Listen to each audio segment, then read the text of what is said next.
जय हिंद भाई। सभी को गुड इवनिंग। राम राम भी सभी को। आ जाओ। गुड इवनिंग भाई। हरि ओम।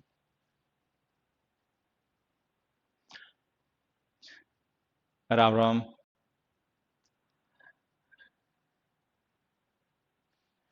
Good evening.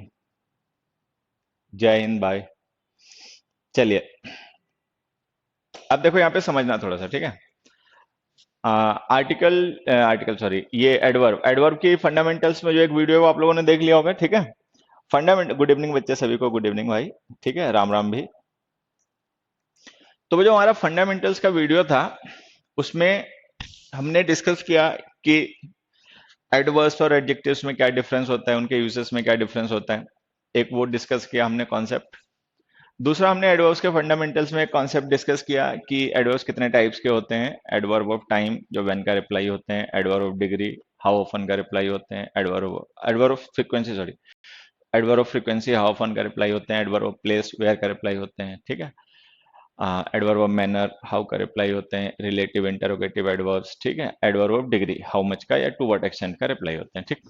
तो ये हमने उसमें पढ़ लिया, ठीक है। उसके बाद में कुछ छोटे मोटे क्वेश्चंस भी डिस्कस किए कि भाई सम क्या है, समवट क्या है, टू मच क्या है, मच टू क्या है, ठीक है। हाँ, सेल्डम और एवर क्या है, सेल्डम और नेवर क्या है, ये बेसिक्स हमने उसमें कुछ डिस्कस किया। अब उसके आगे की कहानी स्टार्ट करते हैं। आज से हम एडवर्ब में डिस्कस करेंगे एडवर्ब्स के कॉन्सेप्ट्स एंड यूजेस, जिन पे बेस हमारे पेपर में क्वेश्चंस आते हैं। और वो किस तरीके के क्वेश्चंस होते हैं, क्या वो कॉन्सेप्ट्स होते हैं, कैसे उनका पता चलता है कि वो सही है गलत है, और कैसे हम उन क्वेश्चंस को सही कर लेते हैं, ठीक है। ये सब अब हमें आज से डिस्कस करना है, ठीक है। हम देखिए, हरिओम। एक बच्चा कह रहा है कि आर्टिकल में एब्स्ट्रैक्ट वाला केस नहीं कराया। एब्स्ट्रैक्ट वाला बेटा कौन सा केस कह रहा है तू? सर लाइव क्लास के बाद क्लास में से मिनट लेस हो जाती हैं। ये बच्चे सही हो जाएगा जिन बच्चों के यूजर पे ये दिक्कत हो रही है ना, कि आपको लग रहा है कि आपका व्यू कम हो गया या मिनट कम हो गए। तो मुझे लग रहा है कि कुछ बैकएंड पे ये लोग जिनकी हमने टेक्नोलॉजी यूज कर रखी है वो काम कर रहे हैं। तो जिन बच्चों के पे ये दिक्कत आई है उनका सबका सही हो जाएगा, वरी मत करो, ठीक है। देखो, हरिओम। एक डाउट है तो बेटा पूछ लो। वेदर क्या है? वेदर बेटा एडवर्ब है, ओ सॉरी कंजंक्शन है। वेदर हमारा सबऑर्डिनेट कंजंक्शन है। और ये जो वेदर तुमने लिखा है ये स्पेलिंग गलत है। वो WHETHER वेदर होता है। और अगर यही वाला लिखना चाह रहे थे जो लिख दिया है, तो ये बेटा जो वेदर है ये हमारा एब्स्ट्रैक्ट नाउन है, स्टेट ऑफ एटमॉस्फेयर। ये चीजें तो डिक्शनरी में दी होती हैं, कोई भी अच्छी डिक्शनरी यूज करोगे ना उनमें सारी चीजें दी होती हैं, वहां से पता कर सकते हो, ठीक है। उसके लिए इतना कीमती टाइम लाइव क्लास का वेस्ट करने की जरूरत नहीं है। एक अच्छी डिक्शनरी डाउनलोड करो, राम राम बच्चे, उसमें सब सही है। हम्म।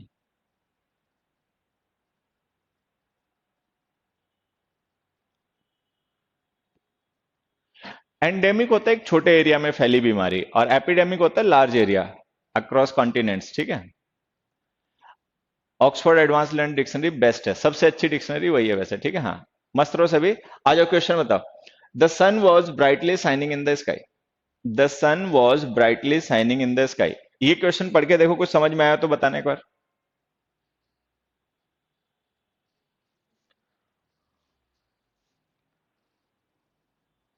बेटा अभिषेक कर्नवाल, ये तुम्हारे क्वेश्चन में ले लूंगा, ठीक है। हाँ, ये क्वेश्चन में तुम्हारा समझाऊंगा, ठीक है। लेकिन अभी जरा एक बार यहाँ पे ध्यान दे लो, पहले जो पढ़ा रहे हैं।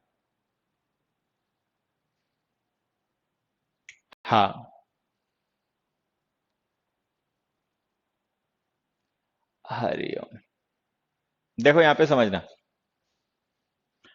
वॉज हेल्पिंग वर्ब है, शाइनिंग मेन वर्ब है, ठीक है।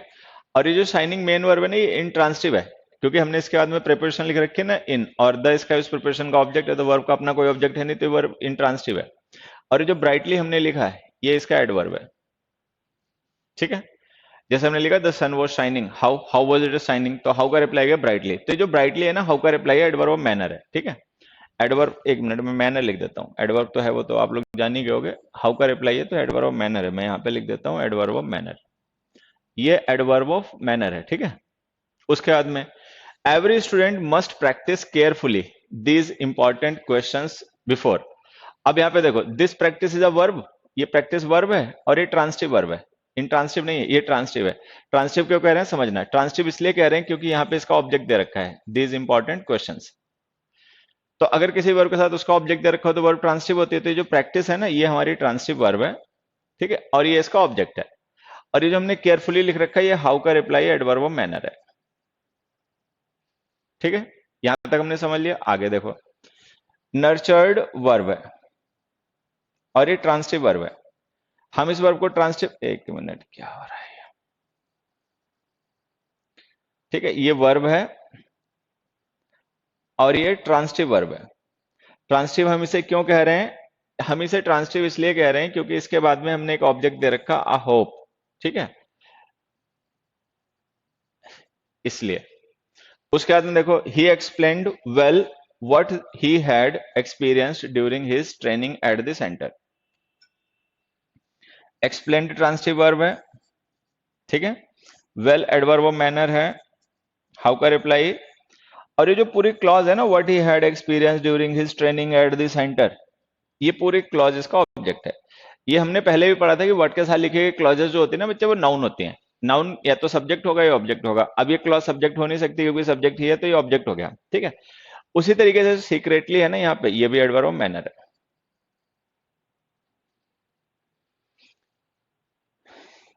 हरिओम। बिल्कुल सही आंसर बता रहे हो तुम। आंसर तुम लोगों के बिल्कुल सही है, एकदम ओके है।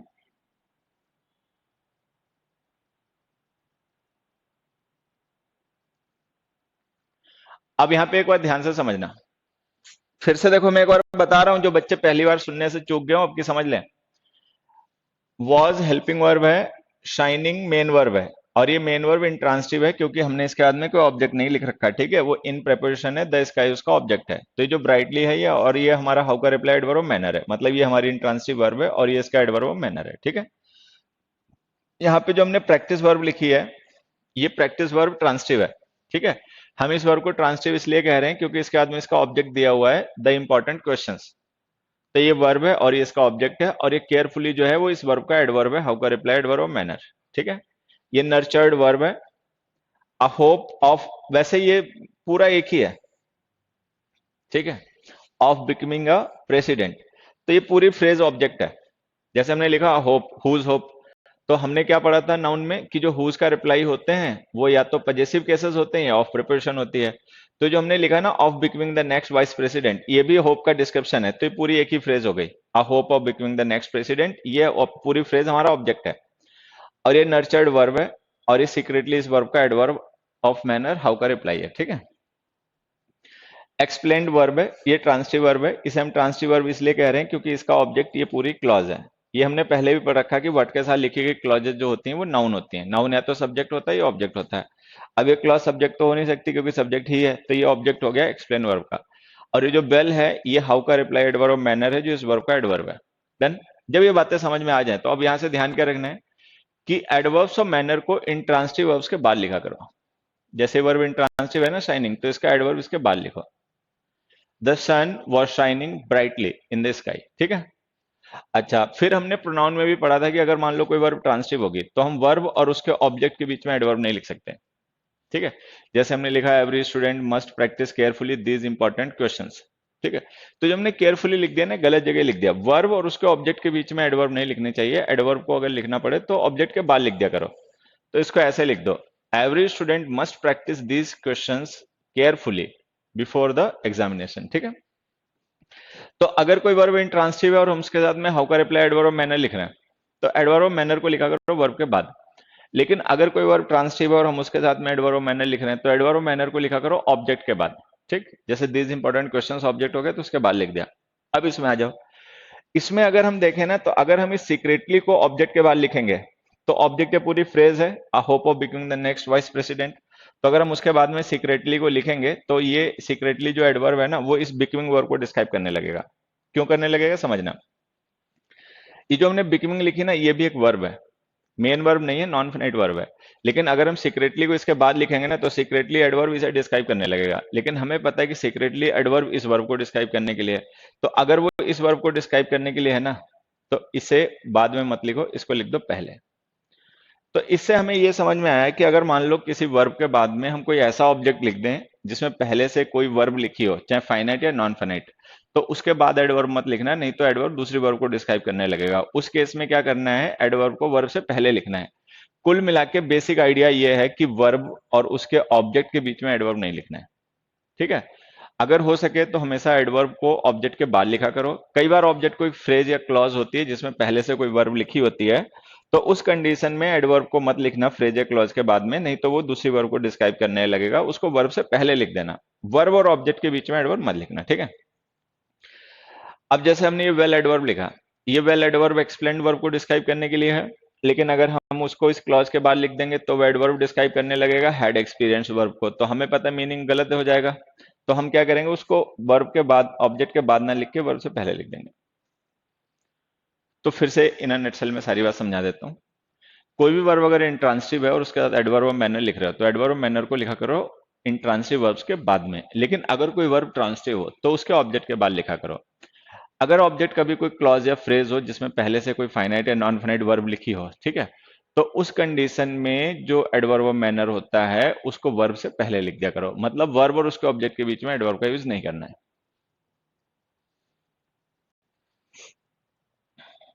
नेक्स्ट क्वेश्चन देखो, Kamal and his friends never should blame the other people for their own faults.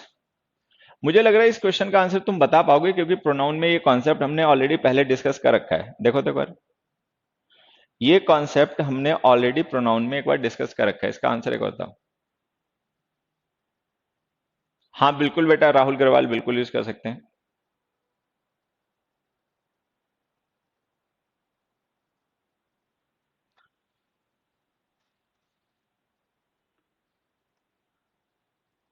हाँ, अब देखो, शुड हेल्पिंग वर्ब है, ब्लेम मेन वर्ब है, ठीक है, और ये नेवर एडवर्ब वो फ्रीक्वेंसी है, हाउ ऑफन का रिप्लाई, ठीक है। उसी तरीके से डिस्टर्ब जो है ये मेन वर्ब है, और ऑफन जो है ये एडवर्ब वो फ्रीक्वेंसी है, हाउ ऑफन का रिप्लाई, ठीक है। इज हमारी मेन वर्ब है, इस जो है ना ये मेन वर्ब है, ध्यान देना, लिंकिंग वर्ब है ये।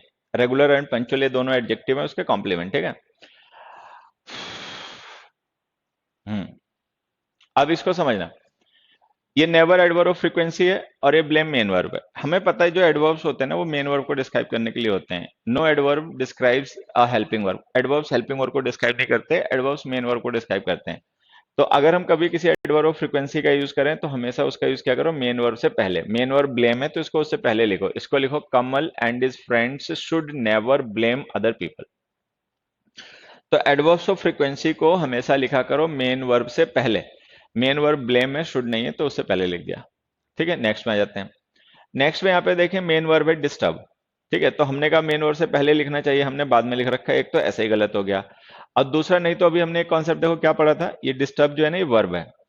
The delicate balance of nature, ये इस वर्ब का ऑब्जेक्ट है, तो इसका मतलब ये ट्रांसिटिव वर्ब हो गई। अब डिस्टर्ब ट्रांसिटिव वर्ब है, the delicate balance of nature उसका ऑब्जेक्ट है। हमने वर्ब और उसके ऑब्जेक्ट के बीच में एडवर्ब लिख दिया, तो एडवर्ब जो होते हैं वो वर्ब और ऑब्जेक्ट के बीच में नहीं आ सकते, तो ये फिर वही गलत हो गया, इसको पहले लिख दो। तो एडवर्ब्स ऑफ फ्रीक्वेंसी जो होते हैं उनको मेन वर्ब से पहले लिखा करो। मेन वर्ब क्या होती है वो तुम लोग जानते हो, ठीक है। अच्छा, अब यहां पे अगर हम देखें तो ये जो हमने ऑलवेज लिखा है ना, ये भी एडवर्ब ऑफ फ्रीक्वेंसी है, और हमने इसको मेन वर्ब से पहले लिख रखा है, तो ये सही हो गया क्योंकि इज मेन वर्ब है। लेकिन अब हमेशा ध्यान रखना ये बात, अगर हमने पहले ना कभी डिस्कस की हो, कि जो बी की फॉर्म्स होती हैं, जो हम इन्हें एज अ वर्ब यूज करते हैं, लिंकिंग वर्ब्स, ठीक है, तो इनके जो एडवर्ब्स होते हैं वो हमेशा इनके बाद लिखा करो। मतलब इनका कॉम्प्लीमेंट ना इनके बाद शुरू होता है, इनसे पहले इनका कॉम्प्लीमेंट शुरू नहीं हो सकता। तो चूंकि लिंकिंग वर्ब है तो इसका हम कॉम्प्लीमेंट लिखेंगे, तो जो भी हम एडवर्ब यूज करते हैं ना वो उसके कॉम्प्लीमेंट का डिस्क्रिप्शन होता है, इसका नहीं। तो लिंकिंग वर्ब्स अगर बी की फॉर्म्स को हम वर्ब बनाकर यूज करें तो उनके सारे एडवर्ब उनके बाद लिखा करो। तो जो हमने ऑलवेज लिखा है इसको बाद में लिखो, इसको ऐसे लिखो, this student like his friends is always regular and punctual, ठीक है। ये इसका हमारा आंसर ये हो जाएगा।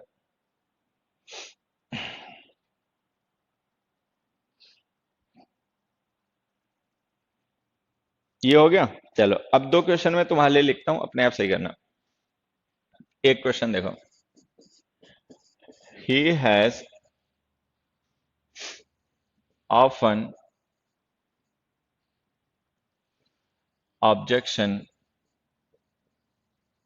Objections to my decisions. ठीक है। दूसरा, he often has objected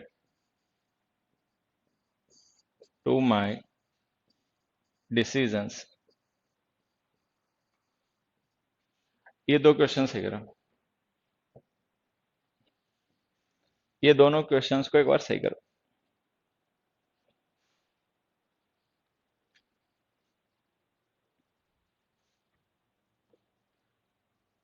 हाँ, फंडामेंटल वाली क्लास में बताया होगा।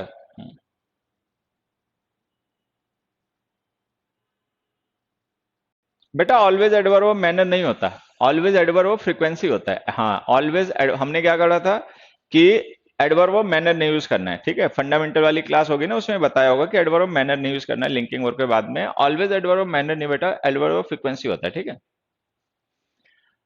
अब देखो इसमें समझना, ये हैज जो हमने लिखा है ना, अगर तुम जान पाए हो तो ये मेन वर्ब है, और ये जो ऑब्जेक्शंस है ना, ये कोई वर्ब नहीं है, वो इस हैज वर्ब का ऑब्जेक्ट है। ठीक है। अच्छा, यहाँ पे जो हैज है ये हेल्पिंग वर्ब है, और ये ऑब्जेक्टेड मेन वर्ब है। ठीक है, ऐसे। तो अगर यहाँ पे हैज हेल्पिंग वर्ब है, ऑब्जेक्टेड मेन वर्ब है, तो ये ऑफन यूज होना चाहिए मेन वर्ब से पहले। तो हमें इसको ऐसे लिखना पड़ेगा, he has often objected to my decisions. Done. अच्छा, यहाँ पे जो हैज है ना, ये वर्ब है, ऑब्जेक्शंस जो है ये ऑब्जेक्ट है इस वर्ब का। तो हमें पता है पहली बात तो वर्ब और उसके ऑब्जेक्ट के बीच में एडवर्ब ऐसे नहीं लिख सकते। दूसरा, हमें पता भी है कि ऑफन एडवर्ब फ्रीक्वेंसी है, तो मेन वर्ब से पहले लिखना चाहिए, तो इसको यहां लिखो, he often has objections to my decisions. ठीक है। लो, ये दो क्वेश्चंस अपने आप सही करके बताओगे क्या? We have never to wait more than 5 minutes at the bus stop.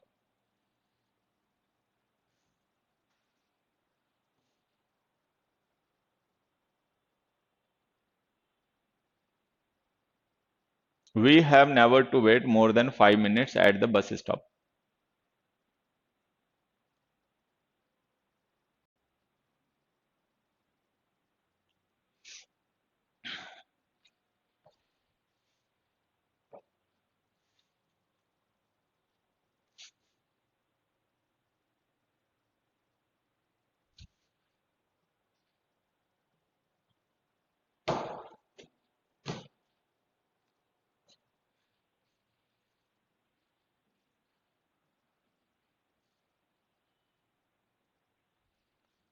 Never have.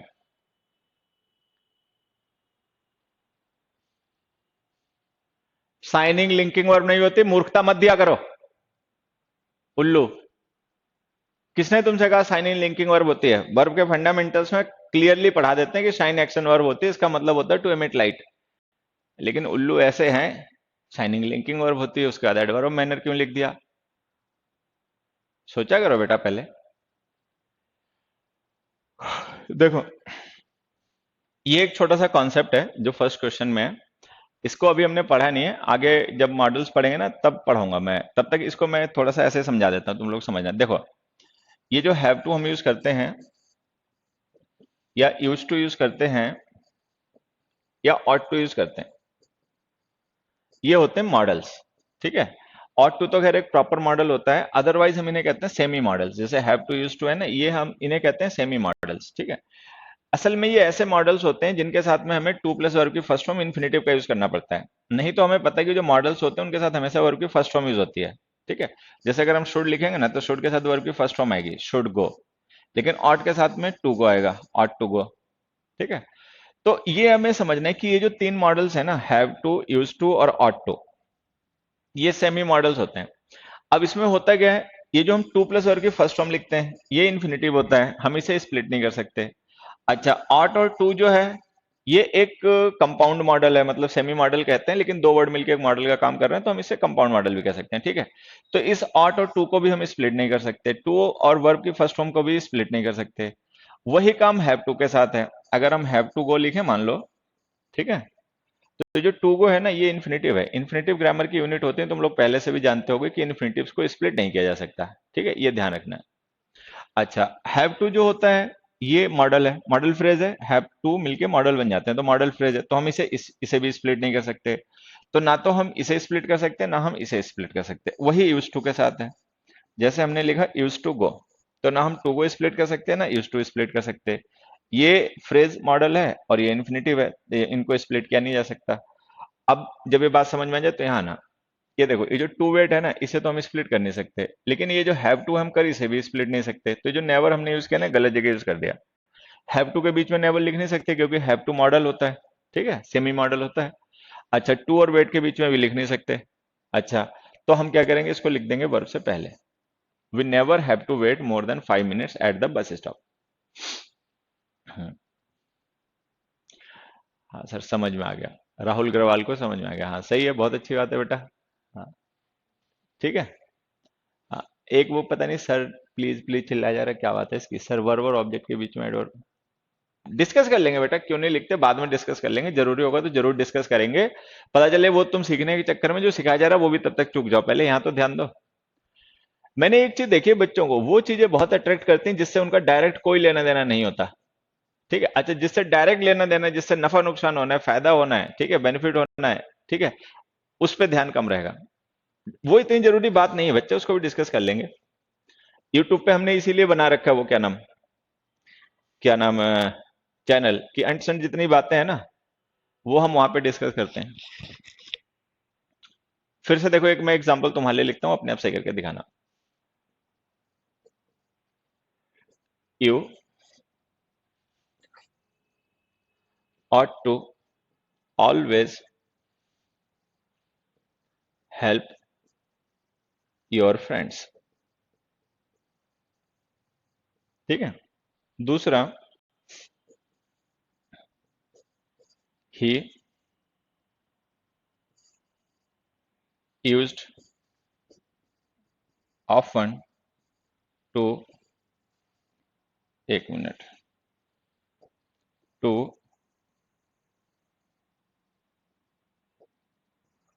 Go there by car. ये दो क्वेश्चंस हैं।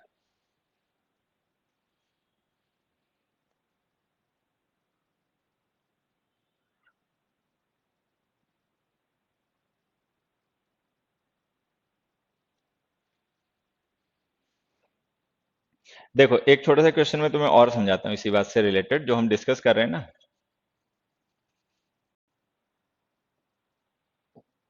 देखो, मैंने एक सेंटेंस लिखा, suppose we asked him to not go there. ठीक है। अब देखो, इस सेंटेंस में जो आस्क्ड हमने लिखे ना, ये मेन वर्ब है, और ये टू गो लिखा ना, ये मेन वर्ब नहीं है, ये इन्फिनेटिव है। इन्फिनेटिव, ये तो क्लियर हो गया। अब यहाँ पे ध्यान से देखो, हमने इन्फिनेटिव के बीच में ना नॉट एडवर्ब यूज कर लिया, तो ये गलत हो गया, क्योंकि इन्फिनेटिव जो होता है वो ग्रामर की एक यूनिट होती है। मतलब जैसे यूनिट होता है ना, यूनिट का मतलब होता है अनडिविजिबल, जिसको हम फर्दर डिवाइड ना कर पाए। ठीक है, तो जो टू को हमने लिखा है इन्फिनेटिव है, अगर ये इन्फिनेटिव है तो हमें इसे स्प्लिट नहीं करना चाहिए, तो हमने ये गलत यूज कर लिया। अब इसको सही करने का तरीका देखो क्या क्या हो सकते हैं।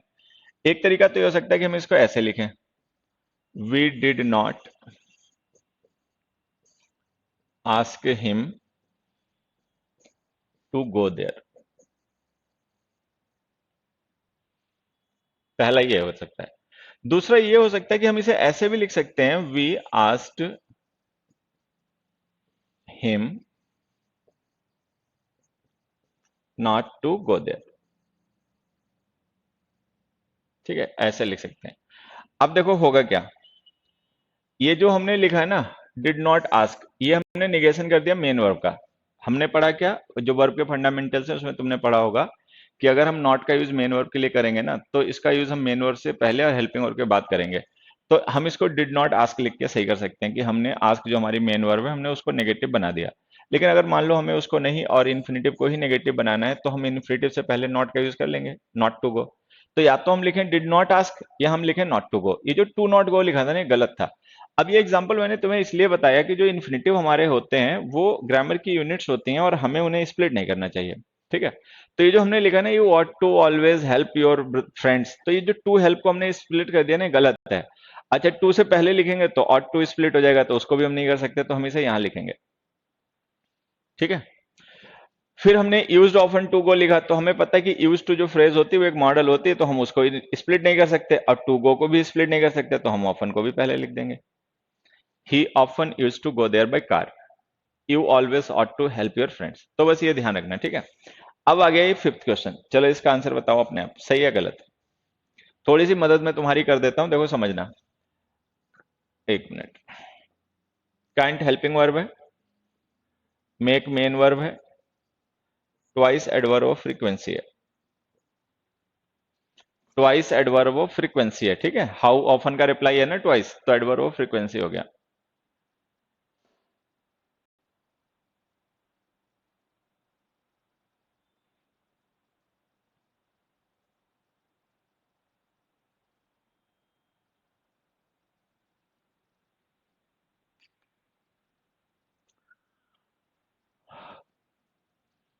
अब देखो, कायदे से तो हमें इसको लिखना चाहिए ट्वाइस को मेक से पहले, क्योंकि हम यही पढ़ रहे हैं कि adverb of frequency are used before the main verb, यही पढ़ा ना हमने कि एडवर्ब ऑफ फ्रीक्वेंसी को मेन वर्ब से पहले लिखना चाहिए।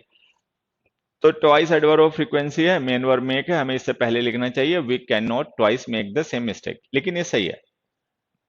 अब ये सही क्यों है, ऐसा क्या कॉन्सेप्ट हो गया कि ये सही हो गया, इसके लिए देखो यहां पे समझना। फ्रीक्वेंसी जो होती है ना, फ्रीक्वेंसी या एडवर्ब्स ऑफ फ्रीक्वेंसी, ये दो तरीके के होते हैं बच्चे। एक होते हैं एडवर्ब्स ऑफ डेफिनिट फ्रीक्वेंसी, ठीक है, और दूसरे होते हैं adverbs of indefinite frequency. So there are two types of adverbs of frequency: adverbs of indefinite frequency and adverbs of definite frequency. ठीक, देखो डेफिनेट फ्रीक्वेंसी का मतलब मैं बताता हूं। डेफिनेट फ्रीक्वेंसी का मतलब जैसे हमने लिखा डेली, तो डेली का मतलब क्या हो गया, वंस अ डे, रोज एक बार। वीकली, वंस अ वीक हो गया इसका मतलब, ठीक है। मंथली, वंस अ मंथ हो गया। ट्वाइस, ट्वाइस का मतलब हो गया two times, how many times, two times, तो ये डेफिनेट हो गई frequency. Thrice, again, every day, etcetera. तो ये फ्रीक्वेंसीज हैं डेफिनेट, ठीक है। हाँ, ये फ्रीक्वेंसी जो बच्चे हैं ये है डेफिनेट फ्रीक्वेंसी। ट्वाइस का मतलब हो गया टू टाइम्स, तो डेफिनेट हो गई वैल्यू, ठीक है। मंथली का मतलब हो गया वंस अ मंथ, तो वो भी डेफिनेट हो गया, ठीक है। लेकिन अगर हम लिख दें ऑलवेज, तो ये फ्रीक्वेंसी इंडेफिनिट है। ऑलवेज का मतलब हम क्या माने, वंस अ डे माने, वंस अ वीक माने, वंस अ मंथ माने, टू टाइम्स माने, थ्री टाइम्स माने, कुछ नहीं पता, तो ये इंडेफिनिट फ्रीक्वेंसी का एडवर्ब हो गया। जब ऑलवेज इंडेफिनिट फ्रीक्वेंसी का हो गया, तो नेवर भी हो गया, सेल्डम भी हो गया, ऑफन भी हो गया, एवर भी हो गया, यूजुअली भी हो गया, एटसेट्रा। तो ये हो गया एडवर्ब्स ऑफ इंडेफिनिट फ्रीक्वेंसी। तो अब यहां से हमें ध्यान ये रखना है कि जो डेफिनिट फ्रीक्वेंसी के एडवर्ब्स होते हैं ना, ठीक है, ये ये एडवर्ब्स ऑफ टाइम के तरीके से बिहेव करते हैं, और इनको हमेशा लिखा करो लास्ट में। तो ये जो ट्वाइस हमने लिखा ना, एडवर्ब ऑफ फ्रीक्वेंसी है, हमने इसको लास्ट में मेंशन कर रखा है, बिल्कुल सही है, ठीक। तो ये अपना ध्यान रखना कि एडवर्ब्स ऑफ फ्रीक्वेंसी दो तरीके के होते हैं। जैसे हम देखो क्या पढ़ रहे थे, हम पढ़ रहे थे कि adverbs of frequency are used before the main verb. Adverbs of frequency are used before the main verb, ठीक है, ये हो गया। लेकिन इसको थोड़ा सा क्लियर क्या करना है, adverbs of indefinite frequency are used before the main verb. जो एडवर्ब्स इंडेफिनिट फ्रीक्वेंसी के होते हैं ना, उनको मेन वर्ब से पहले लिखा करो। डेफिनिट फ्रीक्वेंसी के एडवर्ब्स जो होते हैं वो एक्चुअली एडवर्ब ऑफ टाइम होते हैं, और उनको हमेशा लिखा करो सेंटेंस के एंड में। तो ये जो हमने फिफ्थ सेंटेंस लिख रखा है, there is not much time left, ठीक है, so we can not make the same mistake twice, that is a correct statement, you don't have to make any correction in that, that is quite correct sentence, ठीक है।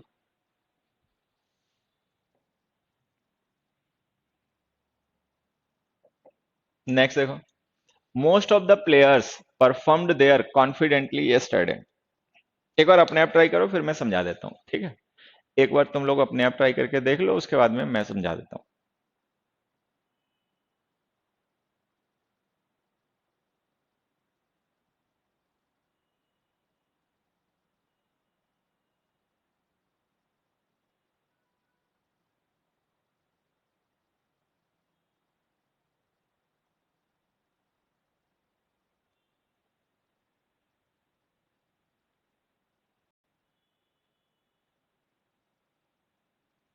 Object के बाद बेटा Vikram Singh, object के बाद verb और object के बीच में तो एडवर्ब लिखने ही नहीं है, वो तो भूल जाओ। वर्ब और उसके ऑब्जेक्ट के बीच में एडवर्ब मत लिखा करो, ऑब्जेक्ट के बाद लिखना है, ठीक है?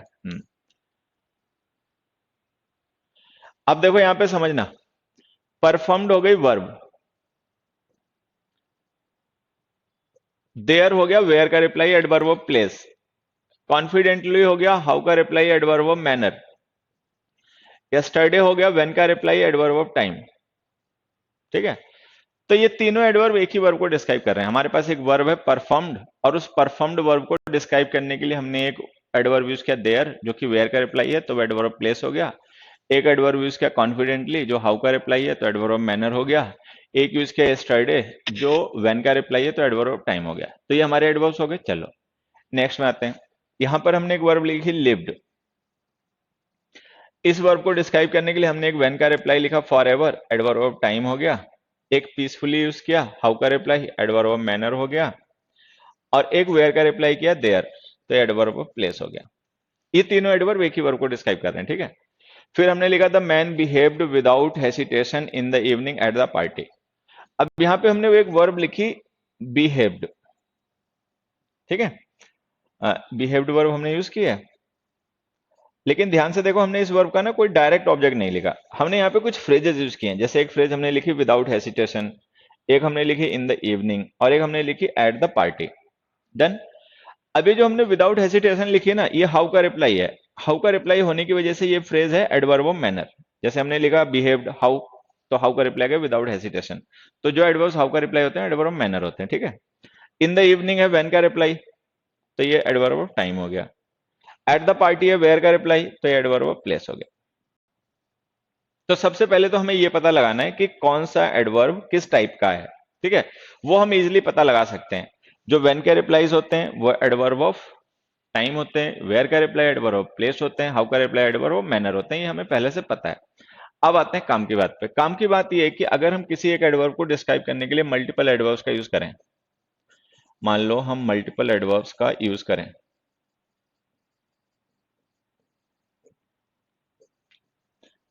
एडवर्ब्स, तो उनको लिखा करो मैनर, प्लेस और टाइम के सीक्वेंस में। मैनर, प्लेस और टाइम।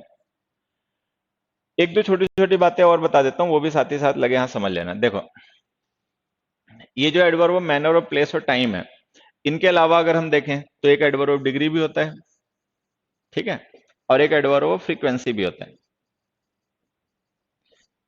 अच्छा, एडवर्ब्स ऑफ डिग्री का हमेशा ध्यान रखना कि एडवर्ब्स ऑफ डिग्री हमेशा उस वर्ड से पहले लिखे जाते हैं जिसे वो डिस्क्राइब करें। मान लो हमने कोई एडवर्ब ऑफ डिग्री किसी एडजेक्टिव को डिस्क्राइब करने के लिए यूज किया, तो उसे एडजेक्टिव से पहले लिखा जाएगा। कोई हमने एडवर्ब ऑफ डिग्री किसी दूसरे एडवर्ब को डिस्क्राइब करने के लिए यूज किया, तो वो उस एडवर्ब से पहले लिखा जाएगा। कोई एडवर्ब ऑफ डिग्री हमने किसी वर्ब को डिस्क्राइब करने के लिए यूज किया, तो उस वर्ब से पहले लिखा जाएगा। मतलब एडवर्ब ऑफ डिग्री हमेशा उस वर्ड से पहले लिखे जाते हैं जिन्हें वो डिस्क्राइब करते हैं एनफ को छोड़ के। वो एनफ हमने एडजेक्टिव में पढ़ा था, वो भी एडवर्ब ऑफ डिग्री होता है, लेकिन उसका यूज हम बाद में करते हैं, ठीक है? अच्छा, एडवर्ब ऑफ फ्रीक्वेंसी अभी हमने पढ़ ही लिया कि एडवर्ब्स ऑफ इंडेफिनिट फ्रीक्वेंसी होते हैं, वो मेन वर्ब से पहले लिखे जाते हैं, अभी पढ़ा ना। और एडवर्ब्स ऑफ डेफिनिट फ्रीक्वेंसी वहीं लिखे जाते हैं जहां एडवर्ब ऑफ टाइम लिखा जाता है। डन। तो adverb of degree of frequency तो हमने डिस्कस कर ही लिया कि एडवर्ब ऑफ फ्रीक्वेंसी लिखा जाएगा मेन वर्ब से पहले, और एडवर्ब ऑफ डिग्री लिखा जाएगा उस वर्ड से पहले जिसे डिस्क्राइब करना है।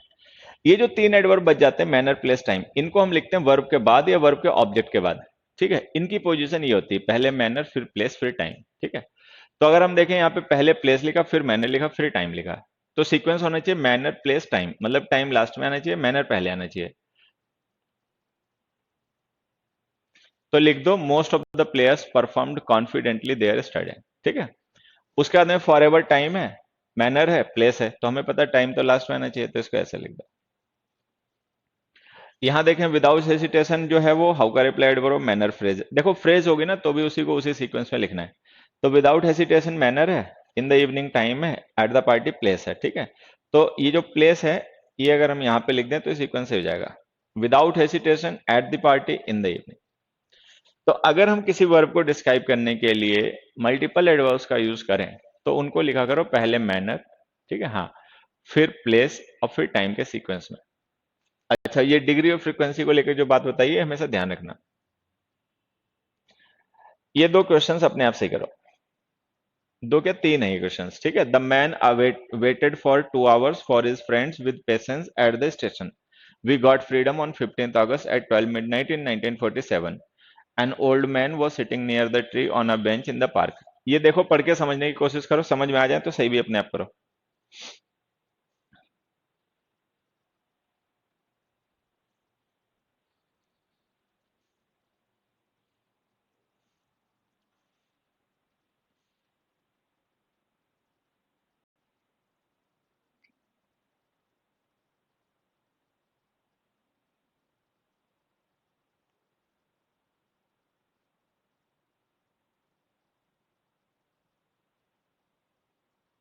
सही करो भाई, कुछ तो समझ में आया होगा थोड़ा बहुत।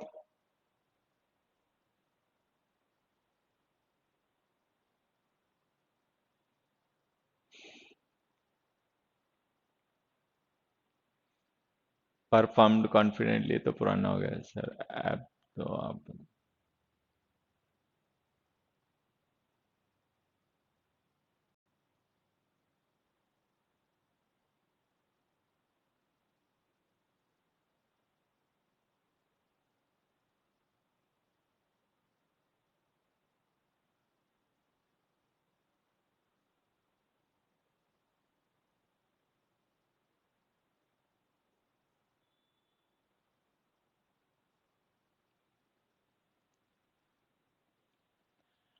आप देखो जो बता रहा हूं उसको ध्यान से समझना। The man waited for 2 hours, तो हमने क्या पढ़ा कि टाइम जो होता है ना वो ड्यूरेशन और पॉइंट होता है, व्हेन का रिप्लाई पॉइंट होता है, ठीक है, और हाउ लॉन्ग का रिप्लाई ड्यूरेशन होता है। तो जो फॉर 2 hours है ना ये ड्यूरेशन में दिया गया टाइम है, मतलब टाइम है, एडवर्ब फ्रेज ऑफ टाइम है। फॉर हिज फ्रेंड्स जो है ना ध्यान से देखो वाई का रिप्लाई है, the man waited why, why did he wait, तो वाई का रिप्लाई है, तो ये है एडवर्ब फ्रेज ऑफ रीजन, जो उस काम के होने किए जाने का पर्पस या रीजन को डिस्क्राइब कर रही है। विद पेशेंस जो है हाउ का रिप्लाई है, हाउ डिड यू वेट, तो हाउ का रिप्लाई आ गया विद पेशेंस, धीरज के साथ। वेयर डिड यू वेट, तो वेयर का रिप्लाई आ गया एट द स्टेशन, तो एट द स्टेशन हो गया एडवर्ब ऑफ प्लेस, वेयर का रिप्लाई। तो ये ऐसे है। अब देखो हमने पढ़ा कि मैनर, प्लेस और टाइम ये सीक्वेंस होता है, पहले आएगा मैनर, फिर आएगा प्लेस, फिर आएगा टाइम। तो इस हिसाब से तो ये जो फॉर 2 hours है ना ये हमें प्लेस के बाद लिख देना है और सही हो जाना है। लेकिन यहाँ पे देख रहे हैं कि एडवर्ब ऑफ रीजन भी है, तो यहाँ पे ध्यान देना कोई सिंगल वर्ड तो एडवर्ब ऑफ रीजन नहीं होता, लेकिन फ्रेजेस जो होते हैं ना फॉर प्रिपोजिशन का यूज जब हम करके कोई फ्रेज लिखते हैं या जो सो दैट कंजंक्शन का यूज करके फ्रेज लिखते हैं तो वो फ्रेजेस एडवर्ब ऑफ रीजन होती हैं, वाई को रिप्लाई करते हैं, ठीक है। तो अगर किसी वर्ब के साथ में एडवर्ब ऑफ रीजन लिखा हो तो सबसे पहले एडवर्ब ऑफ रीजन ही आएगा। तो इसका मतलब ये हो गया कि जो हमारा for 2 hours adverb phrase of time है अगर हम इसे लास्ट में लिख दें तो सब सही हो जाएगा। The man waited for his friends with patience at the station for 2 hours, ठीक है। तो सबसे पहले एडवर्ब ऑफ रीजन कि वो काम क्यों किया गया, वाई का रिप्लाई, ठीक है। देखो मैं लिख देता हूं यहां पे, ये है वाई का रिप्लाई, ठीक है। ये है हाउ का रिप्लाई, ये है वेयर का रिप्लाई, ठीक है। और ये जो टाइम वाला था ना ये था हाउ लॉन्ग का रिप्लाई। देखो हाउ लॉन्ग का रिप्लाई जो होता है ना वो भी टाइम होता है, वो ड्यूरेशन होता है, ठीक है। ड्यूरेशन हो या पॉइंट हो वो टाइम ही होता है। तो पहले एडवर्ब ऑफ रीजन आ गया, फिर मैनर आ गया, फिर प्लेस आ गया, फिर टाइम आ गया। चलो अब मुझे लग रहा है कि ये वाला क्वेश्चन तो तुम अपने आप ही सही कर लोगे। चलो क्वेश्चन नंबर 5 है, इसका आंसर अपने आप बताओ।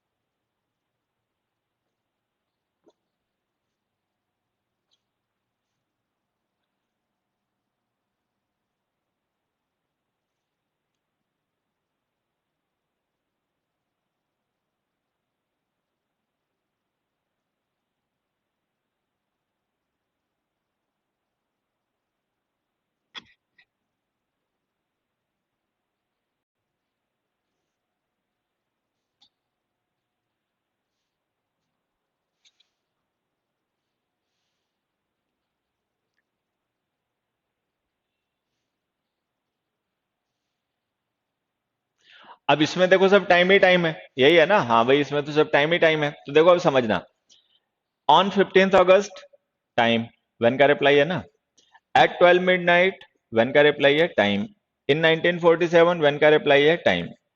ठीक है, इसको भी देख लेना। An old man was sitting where, near the tree, where का रिप्लाई हो गया adverb of place. Where on a bench, on a bench भी वेयर का रिप्लाई हो गया adverb of place. Where in the park, where का reply हो गया एडवर्ब ऑफ प्लेस। तो यहां पे हम देख रहे हैं कि हमने सेंटेंस में डिफरेंट फ्रेजेस यूज किए हैं, एडवर्ब फ्रेजेस यूज किए हैं, लेकिन उनका टाइप एक ही है। टाइप एक ही का मतलब वो एडवर्ब ऑफ टाइम है, एडवर्ब ऑफ प्लेस है। तो अब इस तरीके की अगर कभी कोई सिचुएशन बन जाए तो उसमें हमेशा प्रिसाइज टू जनरल का सीक्वेंस फॉलो किया करो। प्रिसाइज टू जनरल,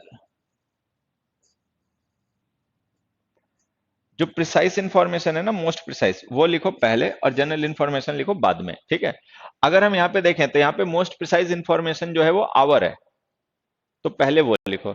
फिर वो आवर कौन सी डेट का है, 15 अगस्त का। 15 अगस्त कौन से ईयर का है, 1947 का। तो हम इसको ऐसे लिख देंगे, eight 12 midnight on 15 August in 1947।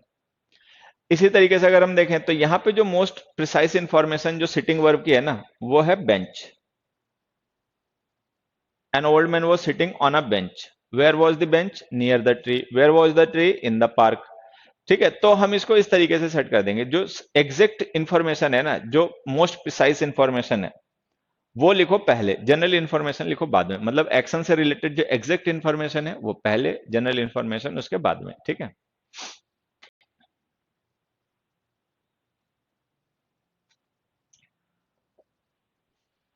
First question, हाँ, एट 12 मिडनाइट ऑन 15th अगस्त इन 1947, बिल्कुल बच्चे।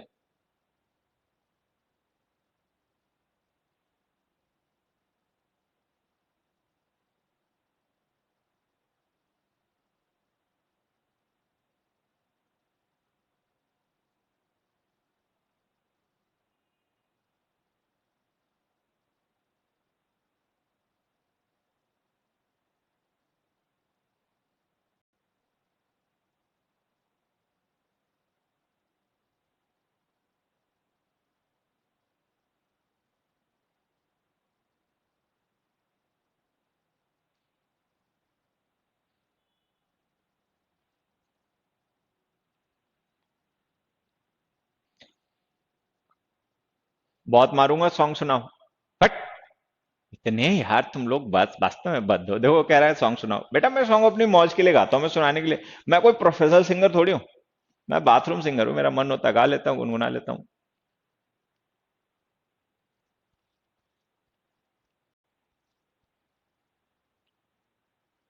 बेटी का नाम क्या है?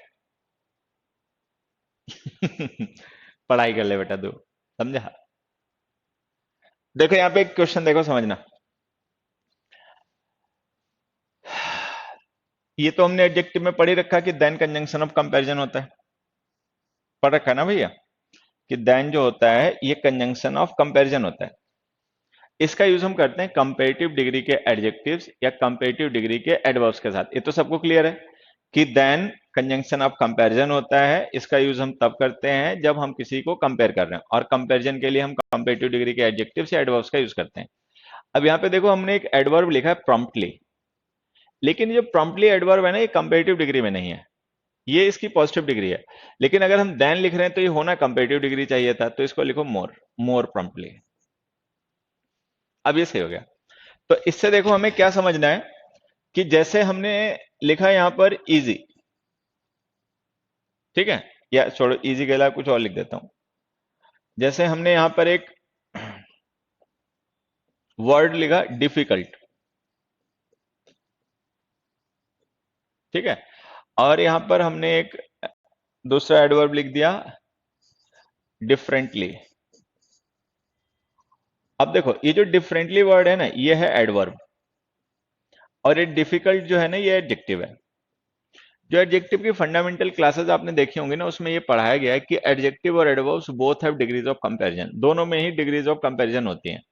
तो ये जो डिफिकल्ट हमने एडजेक्टिव लिखा है ये पॉजिटिव डिग्री में है, और डिफरेंटली जो हमने एडवर्ब लिखा है ये भी पॉजिटिव डिग्री में है। ये एडवर्ब है, वो एडजेक्टिव है, दोनों पॉजिटिव डिग्री में है। अब मान लो हमें इनकी कंपेरेटिव या सुपरलेटिव डिग्री बनानी हो, तो हम मोस्ट डिफिकल्ट लिख के सुपरलेटिव बना लेंगे, मोस्ट डिफिकल्ट लिख देंगे सुपरलेटिव बन जाएगा, मोर डिफिकल्ट लिख देंगे तो कंपैरेटिव बन जाएगा।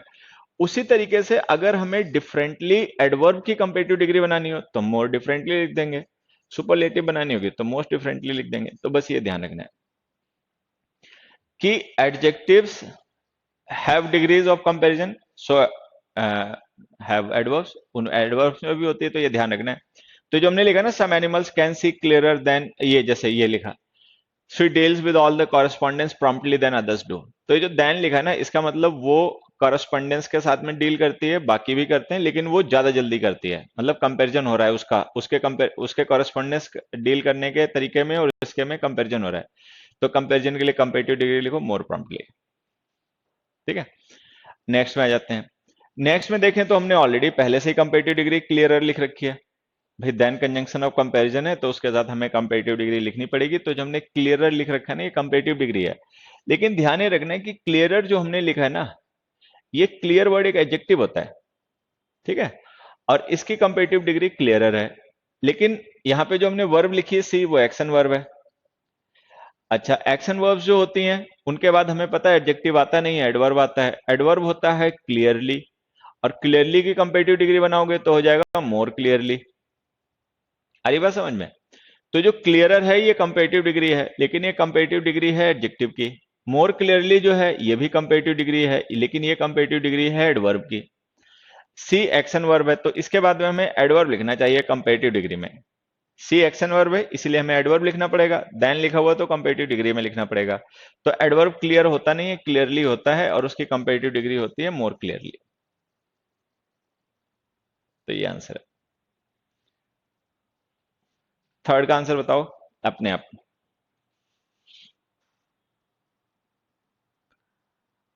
बाथरूम सिंगर वो होता है बच्चे जो बाथरूम में गाता है जब कोई नहीं वहां पे होता, उसको सुनने या देखने वाला, मतलब गाना उसे पसंद होता है लेकिन दूसरों के सामने नहीं।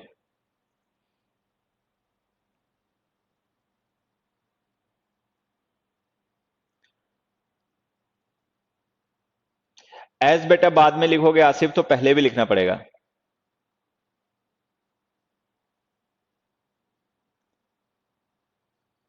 तारसेम सिंह इंग्लिश मीडियम में ना पढ़ के गलती कर दी मैंने।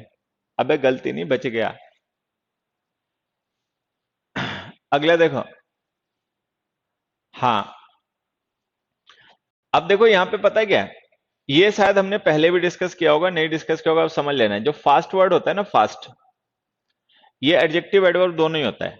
ये वर्ड एडजेक्टिव भी है, ये बड़ी कॉमन एरर है, अक्सर पेपर में आती रहती है।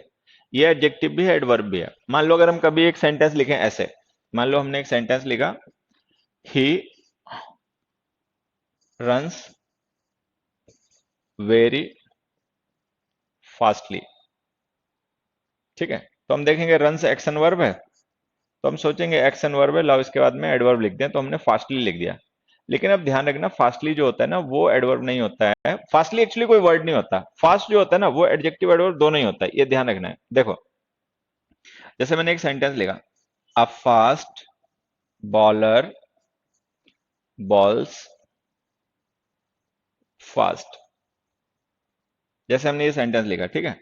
अब यहाँ पे देखो है क्या, ये जो बॉलर वर्ड है ना, नाउन है, तो अगर हम नाउन को डिस्क्राइब करने के लिए फास्ट यूज कर रहे हैं ना, तो ये हो गया एडजेक्टिव। लेकिन ये जो बॉल्स है ये वर्ब है, अगर वर्ब को डिस्क्राइब करने के लिए फास्ट लिख रहे हैं तो ये हो गया एडवर्ब। तो मतलब ये फास्ट जो वर्ब को डिस्क्राइब कर रहा है एडवर्ब है, एडवर्ब मैनर होता है, ये हाउ का रिप्लाई, ठीक है। और ये जो फास्ट हम नाउन के लिए यूज कर रहे हैं ये एडजेक्टिव हो गया। तो फास्ट एडजेक्टिव है, एडवर्ब भी है, इसका मतलब ये हो गया never use fastly. Never use fastly, कभी फास्टली का यूज ना करें, फास्ट एडजेक्टिव एडवर्ब दोनों ही होता है, उसी का यूज क्या करें, ठीक है। तो ये जो हमने लिखा ना मोर फास्टली, कंपेरेटिव डिग्री बना के, इसकी जरूरत नहीं, सीधे फास्टर लिखो। तो ये ध्यान रखना, जो फास्ट हमारा है ना वर्ड, ये एडजेक्टिव भी है और एडवर्ब भी है, इसकी कंपेरेटिव डिग्री होती है फास्टर। अगर हम इसे एज एन एडजेक्टिव यूज करें या एज एन एडवर्ब यूज करें तो इसकी कंपेरेटिव डिग्री फास्टर होती है, और सुपरलेटिव डिग्री फास्टेस्ट होती है। तो ये जाएगा, private home ownership is increasing faster than ever.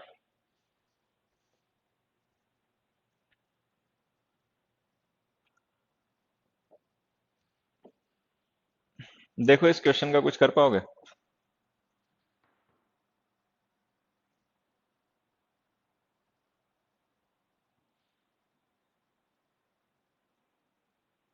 Kamal has faced all the challenges mainly.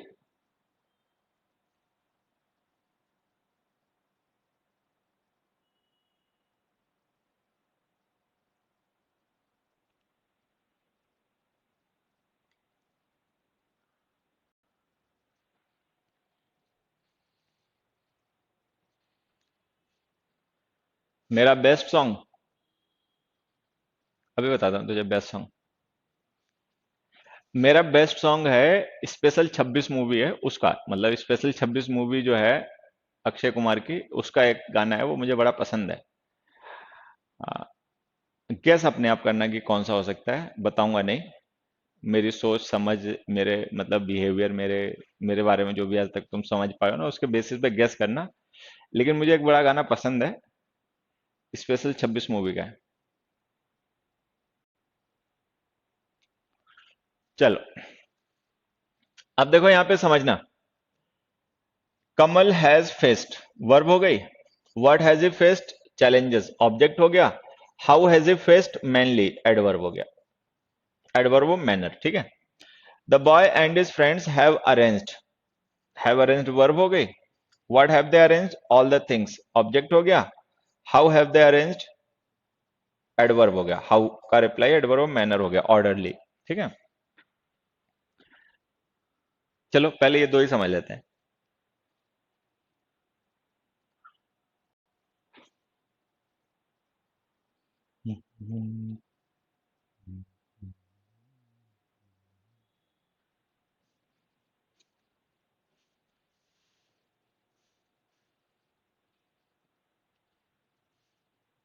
आप देखो यहां पे समझना, मैनली एडवर्ब मैनर हो गया। हमने पढ़ा एडवर्ब मैनर वर्ब के ऑब्जेक्ट के बाद लिखने चाहिए, तो सब कुछ सही लिख रखा है, तो सेंटेंस ये सही होना चाहिए। लेकिन अब कहानी क्या है पता है, यहाँ पे समझना। ये जो मैनली वर्ड होता है, ये भले ही हमें ऐसा देखने में लगे कि एडवर्ब है क्योंकि इसके लास्ट में एल वाई लिखा हुआ है, लेकिन एक्चुअली ये एक एडजेक्टिव होता है, ये ध्यान रखना। मैनली का मतलब होता है like man, which is suitable for man. So manly is not an adverb, it is an adjective. तो अगर ये एडजेक्टिव है तब तो ये गलत यूज हो गया, क्योंकि यहाँ तो हमें हाउ का रिप्लाई चाहिए। भाई हाउ का रिप्लाई तो एडवर्ब होते हैं ना, जो वर्ब को डिस्क्राइब करते हैं। ये तो एडजेक्टिव है, तो हमने गलत यूज कर रखा। अगर ये एडवर्ब होता तो सही हो जाता। तो इसको रिमूव कर दो। अब यहाँ पे देखो एक सिंगल वर्ड होता है, अगर आप चाहो तो उसको एज एन एडवर्ब यूज कर सकते हो, मैनफुली। मैनफुल एक एडजेक्टिव होता है, उसकी एडवर्ब फॉर्म होती है मैनफुली। नहीं तो यहाँ पे आपको फ्रेज यूज करनी पड़ेगी। यहाँ पे लिखो इन अ मैनली मैनर।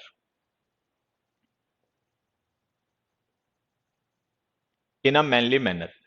अब देखो ये इन प्रेपोजिशन है, एक मिनट, ये इन प्रेपोजिशन है, ठीक है। मैनर जो नाउन है वो इस प्रेपोजिशन का ऑब्जेक्ट है, ठीक है। और ये जो मैनली एडजेक्टिव है वो इस मैनर नाउन को डिस्क्राइब कर रहा है। और ये इन अ मैनली मैनर जो हमारी पूरी फ्रेज है, ये हाउ का रिप्लाई एडवर्ब फ्रेज बन गई। तो या तो लिखो Kamal has faced all the challenges in a manly manner, या लिखो Kamal has faced all the challenges manfully. अब वही यहां पे आ जाते हैं। ये जो हमने ऑर्डरली वर्ड लिखा ना, ऑर्डरली का मतलब होता है सिस्टमैटिक। तो जो ऑर्डरली वर्ड होता है, ये एक एडजेक्टिव होता है। मतलब ये ध्यान रखना है तुम्हें कि मैनली एडजेक्टिव है और उसी तरीके से ऑर्डरली एडजेक्टिव। असल में देखो हमारे दिमाग में एक छोटा सा कॉन्सेप्ट बैठ गया होता है कि अगर किसी वर्ड के लास्ट में एल वाई लिखा है ना तो वो एडवर्ब होगा। लेकिन हमेशा ऐसा नहीं होता बच्चे। अब जैसे ये मैनली है, ये एडवर्ब नहीं है, एडजेक्टिव है। ऑर्डरली एडजेक्टिव, ऑर्डरली का मतलब सिस्टमैटिक होता है। तो अगर ये एडजेक्टिव है तो हमने गलत यूज कर रखा, क्योंकि यहाँ तो हमें हाउ के रिप्लाई की जरूरत है, और हाउ का रिप्लाई एडवर्ब होता है। एडवर्ब तो ये है ही नहीं, लग रहा है देखने में adverb, but it is not an adverb. तो इसको हटाओ, ठीक है, और इसको लिखो इन ऑर्डर, या तो ये लिख दो, ठीक है, या लिख दो in an orderly manner. In an orderly manner, ठीक है। एक बच्चे ने कमेंट लिखा कि ऊपर वाले को क्या हम लाइक अ मैन भी लिख सकते हैं? बिल्कुल लिख सकते हो बच्चे, लाइक अ मैन लिख दोगे वो भी एडवर्ब फ्रेज हो जाएगी, ठीक है। तो there are some words which appear to be adverbs but actually they are not, ठीक है। कुछ ऐसे एडवर्ब्स होते हैं जो हमें देखने में लगते हैं कि ये मतलब कुछ ऐसे वर्ड्स होते हैं जिनके लास्ट में एल वाई लिखा होता है, तो हमें लगता है कि एडवर्ब होंगे, लेकिन वो एडवर्ब होते नहीं है, ठीक है। नेक्स्ट क्वेश्चन देखो। All the political parties condemned the covered act of the terrorist. इसका आंसर तुम्हें अपने आप ही बताना पड़ेगा।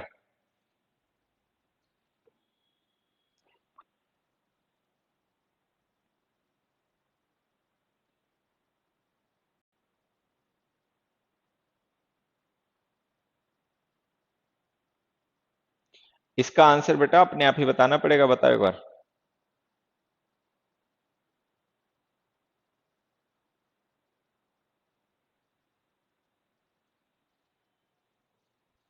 हाँ, देखो, जैसे हमने लिखा all the political parties condemned the act, तो act is a noun and this noun is the object of the verb condemned. So all the political parties condemned the act. What kind of act? Which act? तो ये बताने के लिए हमने एक word लिख दिया जो एक्ट नाउन को डिस्क्राइब करेगा। अगर एक्ट नाउन को डिस्क्राइब करेगा तो ये वर्ड एडजेक्टिव होना चाहिए, का वर्ड। लेकिन अब अगर तुम्हें अब तक ध्यान रख गया हो तो हमने नाउन चैप्टर में सॉरी एडजेक्टिव चैप्टर में क्या पढ़ा था कि माइजर है, कवर्ड है, ये वर्ड हमें देखने में लगते हैं कि एडजेक्टिव होंगे, लेकिन ये एडजेक्टिव होते नहीं है, नाउन होते हैं। ठीक है, इनकी एडजेक्टिव फॉर्म क्या होती है? माइजर की एडजेक्टिव फॉर्म होती है माइजरली, और कवर्ड की एडजेक्टिव फॉर्म होती है कवर्डली। तो ये जो हमने कवर्ड को एडजेक्टिव बना के लिखा ना एक्ट के साथ में, गलत लिख दिया, इसकी एडजेक्टिव फॉर्म कवर्डली होती है। ये आंसर है, ठीक है। तो इसको लिखो all the political parties condemned the cowardly act of the terrorist. अब देखो,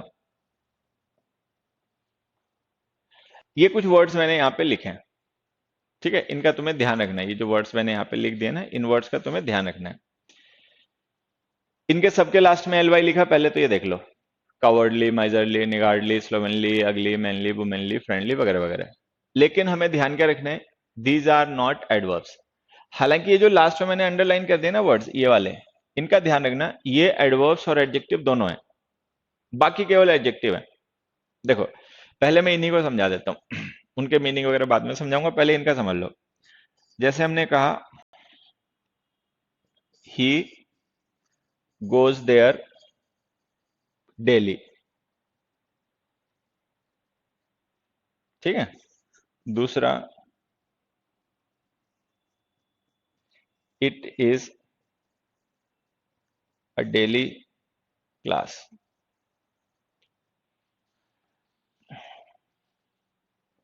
तो देखो, ये क्लास वर्ड नाउन है, नाउन को डिस्क्राइब करने के लिए हमने डेली का यूज किया, तो ये एडजेक्टिव है, ठीक है। यहां पे जो डेली हमने यूज किया, ये हमने गोज वर्ब को डिस्क्राइब करने के लिए किया, तो ये एडवर्ब है, ठीक है। तो ये जो डेली वर्ड है, ये डिस्क्राइब कर रहा है क्लास नाउन को, तो ये हो गया एडजेक्टिव। ये डिस्क्राइब कर रहा है गोज वर्ब को, तो ये हो गया एडवर्ब। तो इसका मतलब ये डेली जो वर्ब को डिस्क्राइब कर रहा है एडवर्ब है, ये जो नाउन को डिस्क्राइब कर रहा है ये एडजेक्टिव है, ठीक है। तो कुल मिला के जो ये वर्ड्स हैं, जैसे आवरली है, डेली है, वीकली है, मंथली है, अर्ली है, इन्हें हम एज एन एडजेक्टिव और एज एन एडवर्ब दोनों तरीके से यूज कर सकते हैं, ठीक है। बाकी जो है ये केवल एडजेक्टिव है, इनको देखो समझना। कवर्डली का मतलब हो गया लाइक अ कवर्ड, अ कवर्डली पर्सन। माइजरली का मतलब लाइक माइजर, माइजरली पर्सन। अच्छा, माइजरली निगार्डली सिनोनिम्स होते हैं, दोनों का मतलब कंजूस होता है, ठीक है। हाँ, स्लोवेनली जो वर्ड होता है, इसका मतलब होता है untidy, untidy, which is not proper, which is not attractive, which is not neat and clean. तो स्लोवेनली का मतलब विच is not neat and clean, which is not attractive, ठीक है, दैट इज स्लोवेनली। उसके बाद आएगा अगली, अगली का मतलब पता ही होगा, which is not beautiful. Manly का मतलब हमने डिस्कस किया, लाइक मैन। वुमेनली का मतलब लाइक वुमेन। फ्रेंडली का मतलब like friend, friendly behaviour, friendly atmosphere, friendly job, ठीक है। Fatherly related to father, like father, fatherly affection, fatherly relation, fatherly advice, ठीक है। ब्रदरली उसी तरीके से हो गया। किंगली हो गया, रिलेटेड टू किंग, गॉड से रिलेटेड गॉडली हो गया। उसके बाद आ गया होमली। होमली का मतलब होता है comfortable, homely environment, homely arrangements, ठीक है। अच्छा, ये जो होमली वर्ड है ना, ये एडवर्ब एडजेक्टिव है, इसका ध्यान रखना। लेकिन यहाँ पे एक वर्ड मैंने और लिखा, होमली, HOMILY। कोई बच्चा इसका मीनिंग बताए, ये जो होमली वर्ड लिखा है इसका मीनिंग बताओ एक बार। HOMILY जो होमली वर्ड मैंने लिखा है, इसका मीनिंग बताओ।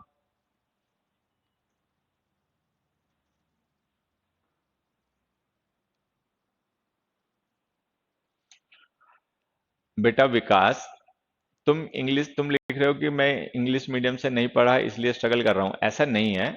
मैं नहीं पढ़ा इंग्लिश मीडियम से भाई, मैं हिंदी मीडियम पढ़ा हूं, हमेशा गवर्नमेंट स्कूल्स में पढ़ा हूं, ऐसा नहीं है। हमारी लर्निंग जो होती है ना इस उम्र में, जब हम 15 साल से ज्यादा के हो जाते हैं, ठीक है, तो जो हमारी लर्निंग होती है उसमें हम स्ट्रगल करेंगे या नहीं करेंगे, वो डिपेंड करती है हमारी सोच पे, हमारे एटीट्यूड पे, हमारी कंपनी पे, उन लोगों पे जिनसे हम घिरे रहते हैं, जिनसे हम प्रभावित होते हैं, जिनसे हम सीखते हैं। ठीक है, तो उस पे हिंदी मीडियम इंग्लिश मीडियम का कोई फर्क नहीं पड़ता। ठीक है, मैं हिंदी मीडियम से हमेशा पढ़ा हूँ, गवर्नमेंट स्कूल्स में ही हमेशा पढ़ा हूँ। ऐसी बातें मैं सपोर्ट नहीं कर सकता कि हिंदी मीडियम से पढ़े हैं, गवर्नमेंट स्कूल से पढ़े हैं इसलिए स्ट्रगल कर रहे हैं। ठीक है, हम अपने टाइम में भी बहुत अच्छे स्टूडेंट रहे, हमारे सारे टीचर्स हमें प्यार करते थे, जानते थे, हमारे बहुत उस समय के दोस्त हैं, वो भी आज वो भी सारे एस्टेब्लिश्ड हैं लाइफ में अच्छे से। तो ऐसा कुछ नहीं है, हमारा एटीट्यूड, ठीक है, हमारी लाइफ की प्रायोरिटीज, हमारे जीवन का दर्शन जो होता है ना, वो डिसाइड करता है कि हम जो काम करेंगे उसमें स्ट्रगल करेंगे या नहीं करेंगे। ठीक है, क्योंकि वो डेवलप होता है हमारी सोसाइटी से, जिन लोगों के साथ हम उठते हैं, बैठते हैं, जिनसे हम सुनते हैं, सीखते हैं, जानते हैं, मानते हैं, वो सब लोग हमारे मतलब सोच को अफेक्ट करते हैं। तो अगर संगत अच्छी है तो कोई स्ट्रगल नहीं है, संगत खराब है तो स्ट्रगल ही स्ट्रगल है। हाँ, धार्मिक भाषण, इसमें धर्म कहां से आ गया उल्लू आदमी? इसमें धर्म कहां से आ गया? धर्म गधा ही आदमी होगा तो क्या? धर्म क्या होता है? ठीक है, साइकोलॉजी क्या होती है? ठीक है, माइंड क्या होता है? इसमें कोई डिफरेंस नहीं।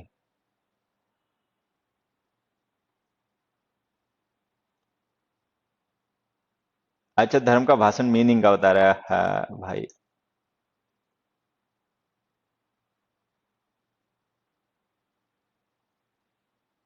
अब देखो, एक बच्चा बता रहा है कि हम इंग्लिश से पढ़े फिर भी स्ट्रगल कर रहे हैं। ठीक है, डोंट टेक टेंशन। और देखो सही बात कह रहा है बच्चा, डोंट टेक टेंशन भाई, चिंता करने की जरूरत नहीं है।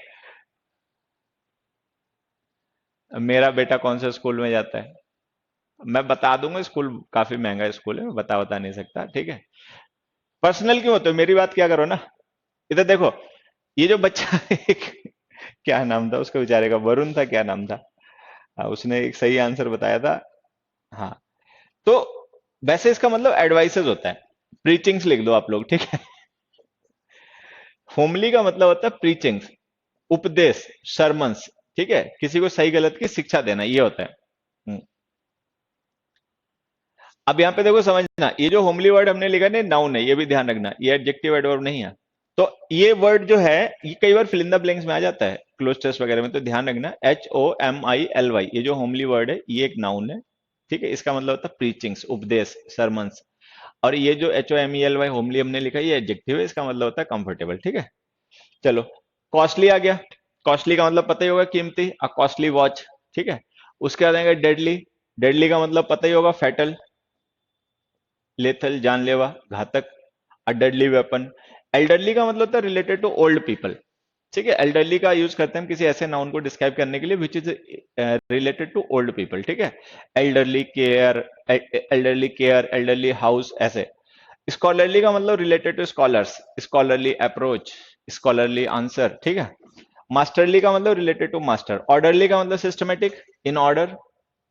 लोनली का मतलब अकेला, lonely means one who has got no companion, जिसका कोई साथी ना हो। ठीक है, लवली का मतलब पता ही है, ब्यूटीफुल। लाइवली का मतलब एनर्जेटिक। लाइकली का मतलब probable, likely outcomes of the match. Earthly का मतलब होता है सांसारिक, मंडन। हेवनली का मतलब आकाशीय, जो हमने पढ़ा था, जो हेवन से रिलेटेड हो। टाइमली का मतलब होता है अपॉर्चुनिस्टिक, बिल्कुल प्रॉपर। टाइमली का मतलब जिस समय होना चाहिए बस उसी समय का, एग्जैक्ट। ठीक है, timely arrival of the police, ये हो गया। हाँ, धर्म के सर कौन से स्कूल में जाता है? स्कूल स्कूल नहीं बताता मैं। संस्कृत से BA किया, बहुत अच्छी बात है बच्चे। हम्म। तो ये वर्ड्स अच्छा हाँ, एक छोटी सी बात देखो और मैं बीच में बता देता हूँ। एक तो ये सारे वर्ड हमने मीनिंग वगैरह डिस्कस कर लिए, इनका ध्यान रखना कि मीनिंग में इसलिए समझा देता हूँ कि मान लो अगर ये वर्ड हमें कभी यूज करने पड़ जाए एंटोनिम सिनोनिम में या फिर किसी क्लोज टेस्ट वगैरह में, तो अपना कर पाओ। ठीक है, बाकी एक छोटी सी बात ध्यान रखना अब जो बता रहा हूँ। जैसे कोई एडजेक्टिव है, ठीक है, और हमने उसमें LY सफिक्स ऐड किया, तो ये बन गया एडवर्ब।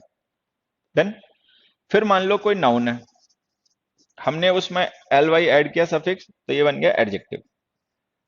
हालांकि ये एक जनरल आइडिया है, हमेशा ऐसा नहीं होता है, कई बार ऐसा नहीं भी होता है, लेकिन ध्यान रखना जनरली ऐसा ही होता है कि जब हम किसी एडजेक्टिव में LY ऐड करते हैं ना, तो वो जो नया वर्ड बनता है वो एडवर्ब होता है।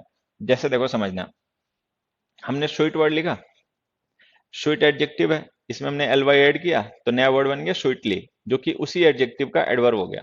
डन। फिर अच्छा, अगर हम नाउन में एल वाई ऐड कर देंगे तो नया वर्ड बनेगा, वो एडजेक्टिव होगा। ठीक है। जैसे हमने यहाँ पे एक वर्ड लिखा कॉस्ट, कॉस्ट नाउन है, उसमें हमने एल वाई ऐड किया तो नया वर्ड बन गया कॉस्टली, जो कि एक एडजेक्टिव है। तो जनरली जो एल वाई वाले एडजेक्टिव्स होते हैं ना, जिनके लास्ट में एल वाई लिखा होता है लेकिन वो एडजेक्टिव्स होते हैं, वो एक्चुअली वर्ड्स ऐसे होते हैं जो नाउन्स से बनाए गए होते हैं। तो अगर हम नाउन्स में एल वाई ऐड करके कोई नया वर्ड बनाते हैं तो वो एडजेक्टिव बन जाता है, और एडजेक्टिव में एल वाई ऐड करके बनाते हैं तो एडवर्ब बन जाता है।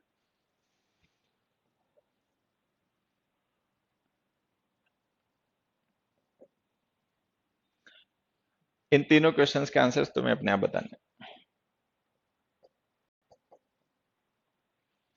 इन तीनों क्वेश्चंस के आंसर्स तुम लोगों को अपने आप ही बताने हैं।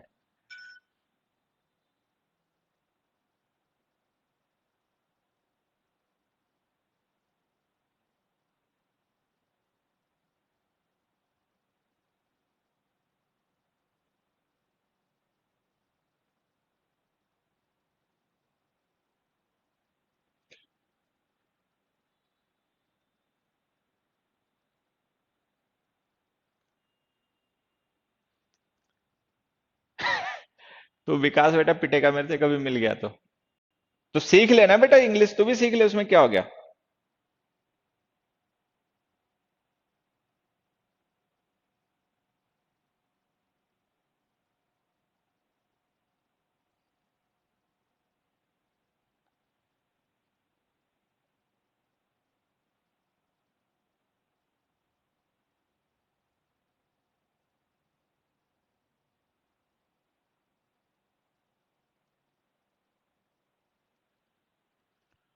हाँ देखो, मैं समझाता हूं, यहाँ पे ध्यान से समझना।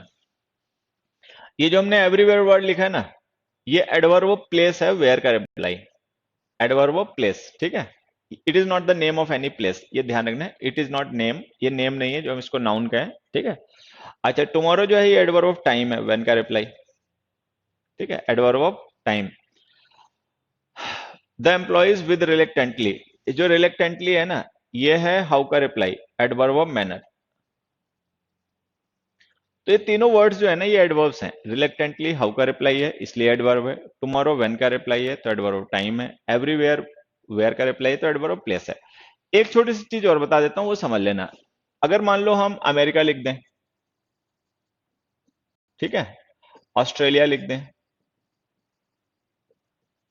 चाइना लिख दें, नेपाल लिख दें, ठीक है, तो ये नाउन्स हैं। ये हैं, ये भी वेयर का रिप्लाई, लेकिन ये नाउन है। ये नाउन इसलिए है क्योंकि ये नेम है कंट्रीज के। दिल्ली लिख दें, मुंबई लिख दें, जयपुर लिख दें, तो जो नेम होता है ना, वो नाउन होता है। अच्छा, टुमारो जैसे हमने लिखा, उसकी जगह अगर हम संडे लिख दें, it is a day name. Tuesday लिख दें, it is also a day name, ठीक है। जनवरी लिख दें, अ मंथ नेम, ठीक है। मॉर्निंग लिख दें, part of the day name, ठीक है। तो ये नाउन्स हैं, ये ध्यान रखना। टुमारो जो है ना, that is not the name of anything. Everywhere is not name of anything, तो ये नेम नहीं है, तो ये नाउन नहीं है, एडवर्ब है। वेयर का reply adverb of place, when का reply adverb of time, how का रिप्लाई एडवर्ब ऑफ मैनर। अच्छा, इन वर्ड से पहले ये जो देखो हमने टू लिखा ना, ये प्रिपरेशन है। ऑन लिखा, ये भी प्रिपरेशन है। विद लिखा, ये भी प्रिपरेशन है। अब हमने क्या पढ़ा था कि प्रीपोजिशंस जो होती हैं उनके बाद हम उनका ऑब्जेक्ट लिखते हैं। ऑब्जेक्ट हमेशा कोई नाउन या प्रोनाउन होता है, ठीक है, कोई नाउन या प्रोनाउन होता है। अच्छा, नाउन और प्रोनाउन जो होते हैं वही प्रिपोजिशन का ऑब्जेक्ट बन सकते हैं, लेकिन ये वर्ड्स तो हमने एडवर्ब लिख रखे हैं, तो अगर ये एडवर्ब इन वर्क प्रिपोजिशन का ऑब्जेक्ट नहीं बन सकते तो ये प्रिपोजिशन गलत यूज हो रही है, तो इनको हटा दो, रिमूव कर दो। तो ये सेंटेंस हमें ऐसे लिखने पड़ेंगे। The king decided to send his messengers everywhere, they have been asked to appear before the magistrate tomorrow. The employees reluctantly accepted the proposal to work on Saturdays. तो यहां पे हमें ध्यान ये रखना है, don't use prepositions with adverbs। Adverbs के साथ में prepositions का यूज ना करें, ठीक है। prepositions के बाद में हमेशा कोई नाउन या प्रोनाउन का यूज करें। जैसे हमने वहां पे टू एवरीवेयर लिखा है ना, अगर हम वहां पे लिख दें टू अमेरिका, ठीक है, या हम लिख दें टू जयपुर, या हम लिख दें टू केरला, तो सही हो जाएगा। जैसे ऑन टुमारो लिखा है, अगर हम लिख दें ऑन मंडे, ऑन फ्राइडे, तो सही हो जाएगा, क्योंकि वो डे नेम है। तो ये ध्यान रखना कि जो एडवर्ब्स होते हैं वो प्रीपोजिशन के ऑब्जेक्ट नहीं बन सकते, ठीक है। अभी जो कॉन्सेप्ट मैंने तुम्हें समझाया ना, इसी पे बेस ये 2-3 क्वेश्चन और हैं, देखो इन्हें भी समझो और समझाओ। Most people get a travel insurance plan when they go to foreign. Gandhiji returned to India in 1914, having resided in abroad for many years. They have sent his body to home for burial by aeroplane. Aeroplane एक साल लिखना था, अलग अलग हो गया, चलो कोई नहीं।